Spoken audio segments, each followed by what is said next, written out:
So I'm going to felt this before I cut it. I've got the side seam of the sweater, or where the side seam will be, where the sleeves will come in right here. This was the beginning of my round. As I was knitting around and around and around on my sweater, I'm gonna felt it, and then I'm gonna cut it open in a move that my husband calls completely barbaric. So I have this clover felting tool. It's got 5 really sharp needles here. I don't know if you can see them. 5 really sharp needles with a retractable plastic thing. You don't want to get your finger on it, it hurts. But I'm going to felt this spot where I'm going to cut for the armhole. So the sleeve will come in right here. So I'll felt this, I'll reinforce it with the sewing machine, and then I'll cut right here. I'll steek it, and then the sleeves will go right in. I always felt from the right side to the left side because the left side is going to look fuzzy when you do the felting, and the right side will stay just as beautiful as it is. So felting it is really simple. You just push, and I'm going to do this probably for about 5-10 minutes until my right arm feels like it's going to fall off right along this seam. So I'll just do a little bit right here so we can take a look at it together.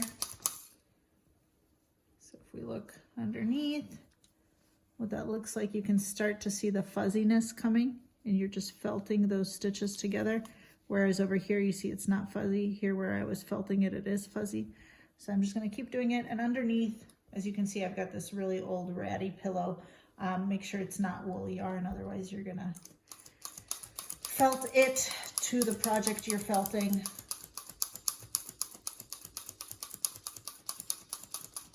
My sweater is 100% non-superwash wool,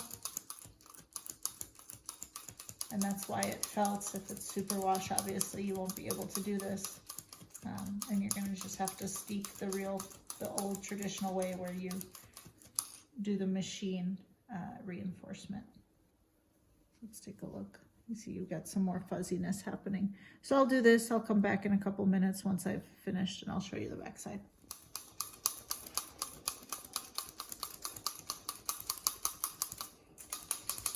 So I've been doing this for about 15 minutes. My right arm hurts quite a bit. I'm going to lock this so that I don't get hurt, and we're going to take a look and see what's happened here. So since I used an acrylic pillow here, and it didn't felt together, but if you look, you see these bits are felted. I'm going to take it off the pillow here. Don't need the pillow anymore. I'm going to turn my sweater inside out so you can take a really good look at this. And so here's where I felted, and you can see if I cut here, nothing's coming unraveled. It is so well felted. These fibers are so well bonded to each other. Nothing's coming unraveled when I cut. And if you look at the right side, you can't tell at all. The stitches look perfect. So I'm going to cut this. We'll come back together when I go to cut.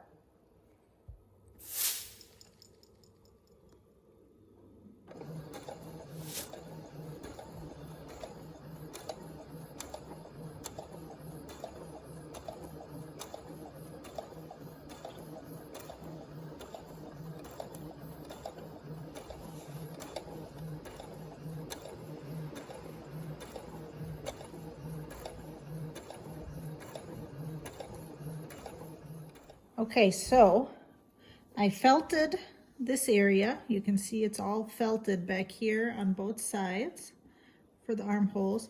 And then I also used my sewing machine,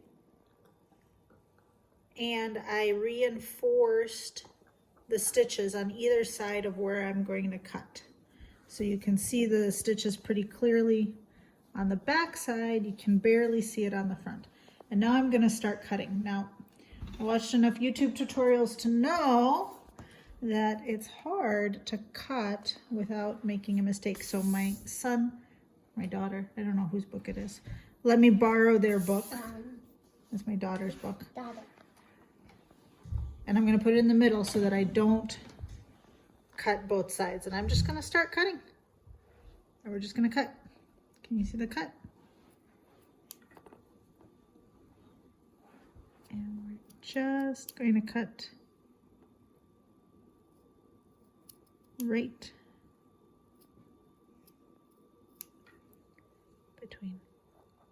And you see, nothing's coming apart. It's all nice and stable.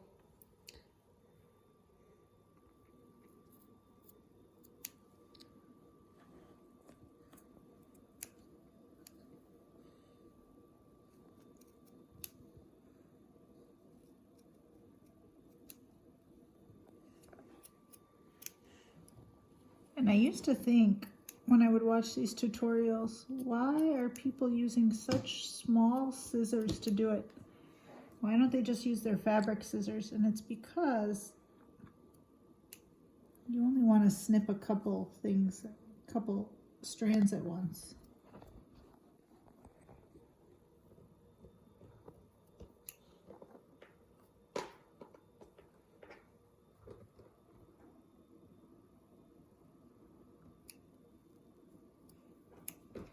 And there we go. Did about 10 inches. And I'm ready to put in my sleeve.